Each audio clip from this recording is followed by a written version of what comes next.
YTN 뉴스라이더 함께하고 계십니다. 어제 앵커 브리핑에서 두렵지만 이 지옥문을 열어야만 한다라고 말씀드렸습니다. 출산한 기록은 있지만 출생신고는 이루어지지 않은 아기들. 우려했던 대로 영유아 유기 사례가 전국에서 속출하고 있습니다. 사라진 아기들을 찾기 위한 움직임이 빨라지고 경찰 조사를 받게 된 친부모들도 많아졌습니다. 상당수는 베이비박스에 두고 왔다고 진술했는데요. 경찰은 유기 혐의를 적용할 수 있는지 검토 중입니다.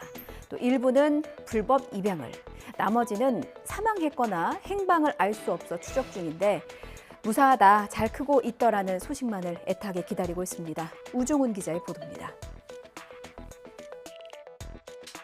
정부가 통보한 출생 미신고 아동은 경기 북부 지역에서만 150명이 넘습니다. 먼저 남양주에선 지난 2015년 출산한 아기를 인터넷을 통해 알게 된 부부에게 넘기면서 출산 비용을 받은 20대 친모가 아동복지법상 아동 매매 혐의로 입건됐습니다. 다만 누가 아기를 데려갔는지 아기가 살아있는지는 아직 밝혀지지 않았습니다. 포천과 연천에서도 아동 5명의 소재가 오리무중으로 일부에 대해서는 이른바 베이비박스에 두고 왔다는 친부모 진술이 확보됐습니다.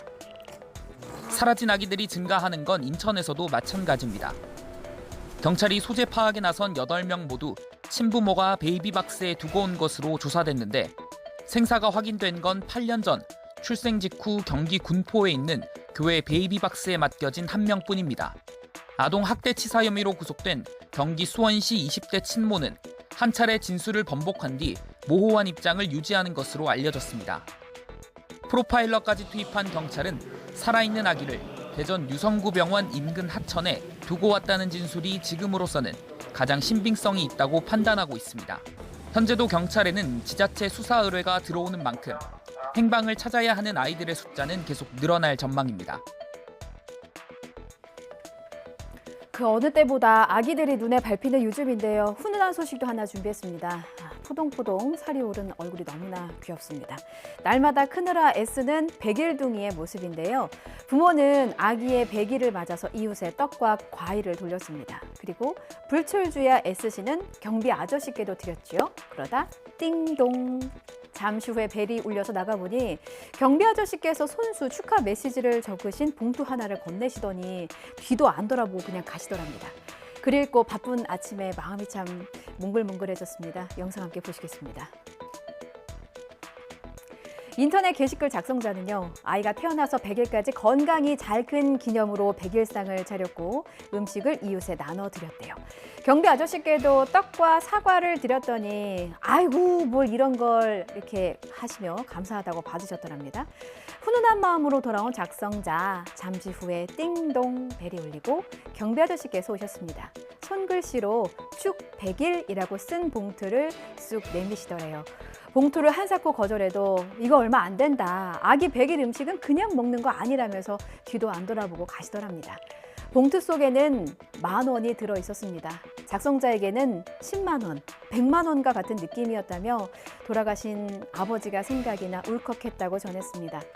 세상이 각박하다고 하지만 사실은 마음속에 다들 이런 따스함 그리우시잖아요. 생각만 하느냐, 행동으로 옮기느냐의 차이입니다. 음식을 이웃과 나누는 부모님도 그리고 아이의 행복을 응원하는 이웃도 함께하니 이 아이가 얼마나 바르고 밝게 자랄지 안 봐도 눈에 환합니다. 100일 축하해요. 요즘 러브버그도 그렇고 모기도 종종 보이면서 가정용 살충제 쓰시는 분들 많으시더라고요. 모기향이나 살충제를 만들 때 알레트린이라는 성분을 쓰는데 환경부가 안전성을 다시 검증하기로 했습니다. 살충제니까 당연히 인체에 좋을 리는 없겠지만 어떤 부분이 문제가 됐는지 살펴보겠습니다.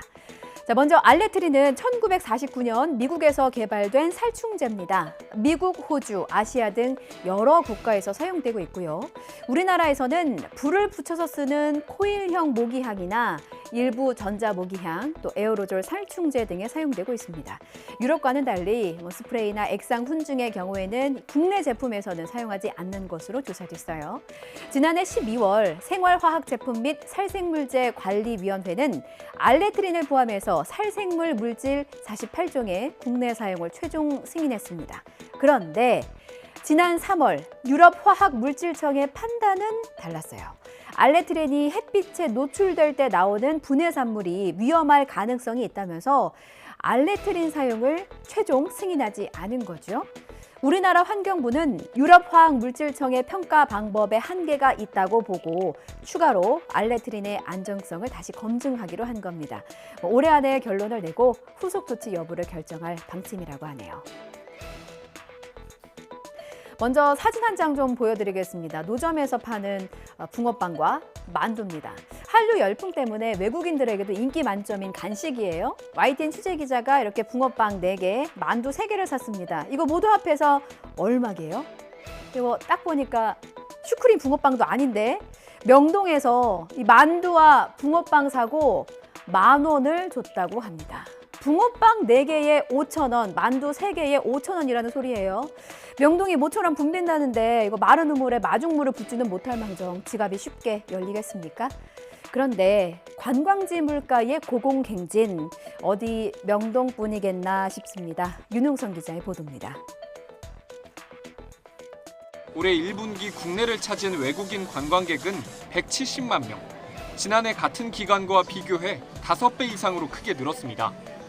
코로나19 유행이 기승을 부릴 때 을씨년스럽기까지 했던 서울 명동에도 다시 활기가 돕니다. 그런데 가격표를 보면 선뜻 지갑을 열기가 어려워집니다. I think here it's more expensive than other places like in Bucheon. I can have it for a cheaper price. 상인들은 원자재 값 등이 가파르게 올라 가격 인상이 불가피하다는 입장입니다. 이거 재료가 비싸서 정리가 하더라고요. 그러나 서울 관광의 중심지인 명동의 높은 물가는 이른바 바가지 논란을 불러서 이제 막 살아나기 시작한 관광 수요에 찬물을 끼얹을 수 있습니다.